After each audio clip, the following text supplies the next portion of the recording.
এই মানুহজনে নিজৰ ভণ্টিৰ মৃতদেহ কবৰ খান্দি পিনে বেংকত লৈ গ'ল। কিয় গ'ল জানেনে? আপোনালোকক মই ডিটেইলছত বুজাই আছো। তেখেতৰ ভণ্টিৰ কেইদিনমান আগত মৃত্যু হৈ গ'ল আৰু ভণ্টিৰ নামত এটা বেংক একাউণ্ট আছিল, তাত কিছু পইচা আছিল। সেই পইচাখিনি উঠাবৰ কাৰণে বেংকত গ'ল আৰু বেংকৰ মানুহক গৈ পিনে ক'লে যে মোৰ পইচাৰ প্ৰয়োজন, মোক 20,000 টকা দিয়ক।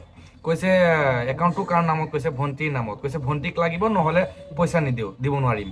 তাৰপিছত মানুহজনে ক'লে ডেথ হৈ গ'ল, নাই দুনিয়াতে, মৃত্যু হৈ গ'ল।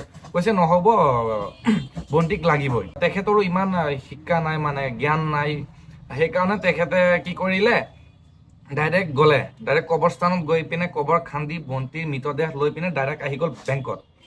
এতিয়া মই আপোনালোকক কেইটামান কথা ক'ব বিচাৰোঁ বেংকৰ মানুহবোৰক।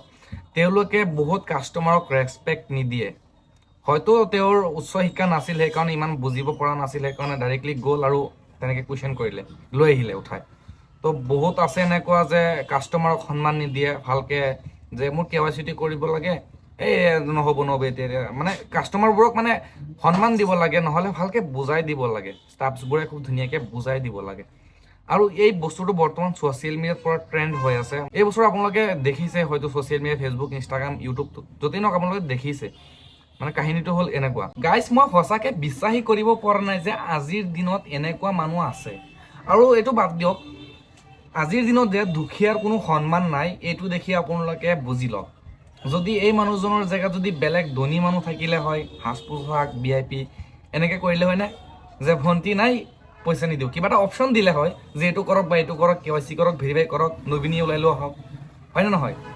তো এইটো দি আপোনালোকে বুজি লওক, পইচা থকা বা ইনকাম কৰা কিমান ইম্পৰ্টেণ্ট। এই ভিডিঅ'টো চাই আপোনালোকে হয়তো গম পালে। আৰু এই মানুহজনৰ বিষয়ে আপোনালোকে কি ক'ব কমেণ্টত জনাব। আৰু আজিৰ দিনত কি ক'ম আৰু, এনেকৈ অৱস্থা হ'বই দুখীয়াৰ। তো আপোনালোকে ইনকাম কৰক, পইচা উপাৰ্জন কৰক, জেনুইন কৰক। আৰু আজি ভিডিঅ'টো ইমানেই ভাল পালে লাইক আৰু ছাবস্ক্ৰাইব কৰি দিব। Thank U.